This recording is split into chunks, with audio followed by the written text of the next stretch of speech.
short because the introduction covered a lot of what I was going to say. But I'm truly humbled to receive this honor as Wayne High School Distinguished Alumnus. I would like to thank the Wayne High Alumni Association for selecting me for this honor. I can't tell you how much this means to me.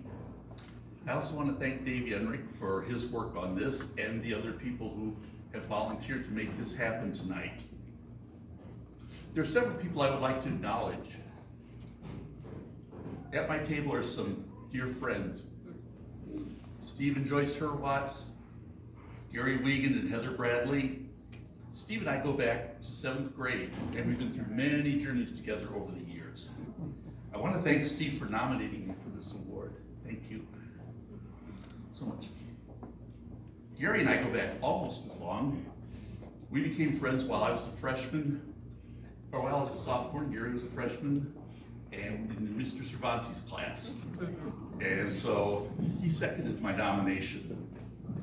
I consider Steve and Gary, as well as Joyce and Heather, among my very dearest friends, and they're really more like family than friends. I also want to thank my friend and fellow 1972 classmate Bob Holland, who's here tonight. It was a special surprise to see him, and I'm glad he's here. He was a recipient last year, and so it's great to follow in the footsteps of people like Bob and the rest of you who have earned this, and my colleagues up here tonight. I'd like to acknowledge some others also, if I may. First, my sister and brother-in-law, Pat and Dan Van Slambrook. Pat helped raise me when our father passed away when we were young. Due to health reasons, she can't be here tonight, but she's here in spirit with us. She's back home, and I'll see her in a little while. Dan has been a part of the family for over 50 years and is one of my dearest relatives. I also want to mention my daughter, Megan. She's been a special part of my life for 40 years. And I want to mention my parents, Hazel and Ralph Brockett, who unfortunately are not able to be here with us tonight, and I really miss them and wish they were here. Last but certainly not least, I want to thank my wife, Mary. We recently celebrated our 20th anniversary, as was mentioned. Her love and support has made all the difference in my life and has made me a better person. As a retired history teacher, she shares my love of history and indulges my visits to presidential historical sites. I go to Civil War sites that she loves to go to also, so we balance it out. She is truly my inspiration. I grew up at 264 Maryland Avenue, about 2 blocks from Wake, and as I mentioned, I attended Garfield, the original Garfield, which I miss. Yes. Recently I took a tour of Wake. Actually, I took 2 tours, and I can tell you that while many things have changed, a lot is still the same. Wake is 108 years old, and while I did not appreciate it at the time, it's an architectural gem. What a wonderful building, and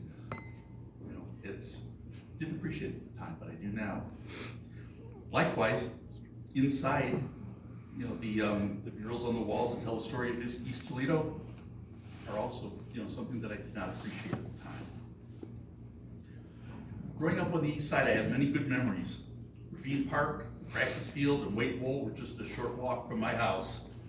I spent a lot of time outdoors. But my favorite place on the east side was definitely the sports arena, which I think many of you can relate to. Over the years, I spent many days and nights attending auto shows, home shows, Holiday on Ice, the circus, wrestling, the Harlem Globetrotters, concerts, and most of all, lots and lots of hockey.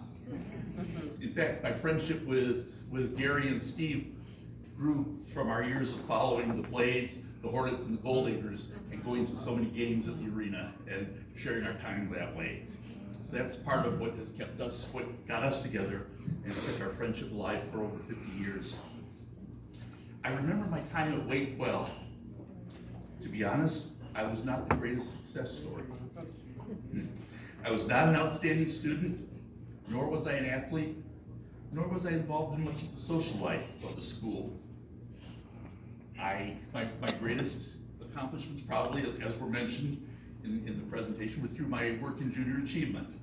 And I found that to be very rewarding. The Junior Achievement Center was on Huron Street. The building still stands, I understand, but it's just down the street from where the Huntington Center is today. And had a lot of good memories of that time, and also as a plate carrier. What I remember about those times, those years, that it was a time when I had dreams about what I would like to accomplish in the future. Like most people, my dream changed from time to time, but I knew that I wanted to do something that would help others, and I knew that I wanted to be a writer. I had many important teachers in my life, all the way from Mrs. Miller in the first grade to Roger Heemstra, who was my doctoral advisor at Syracuse. But at Wait, I had three favorite teachers. Ms. Hannon, who helped me to become a self-directed learner, even though I didn't know what that meant at the time. Mr. Cervantes, whose enthusiasm and kindness I remember well. And Mr. Dunn, Mr. Claire Dunn.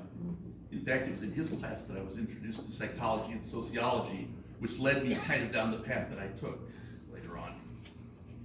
You heard in the opening about my career in terms of University of Toledo and Syracuse, and moving from teaching at Syracuse to Montana State, which was a very different experience from anything I had ever had. It was wonderful there, but it was different.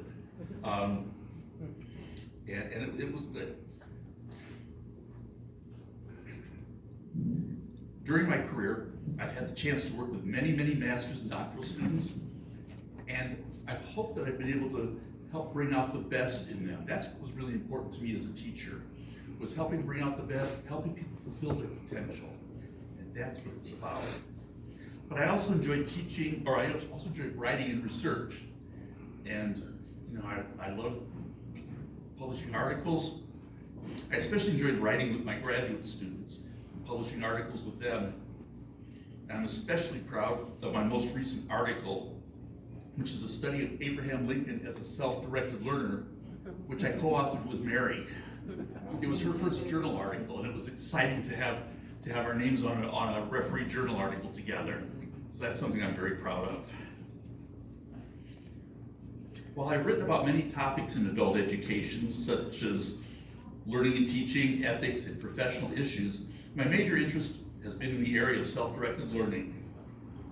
Almost 80% of what we learn by making decisions about planning, organizing, evaluating our own learning ourselves, without an instructor or a teacher in a classroom setting.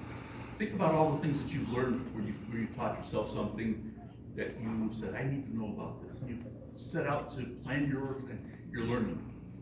Anyway, this is what has excited me for the last 40 years, and most of the focus of my career was to help make this better, to understand it better. In closing, reflecting on my time at Wait, what helped me the most, both during the good times and the difficult ones, was that I knew there were things I wanted to accomplish. With friends like Steve and Gary, as well as books and music, I mostly remember my years at Wait fondly. My time at Wait High School was very important in providing me with building blocks for the future. And again, I thank you for this very special, humbling honor. Thank you.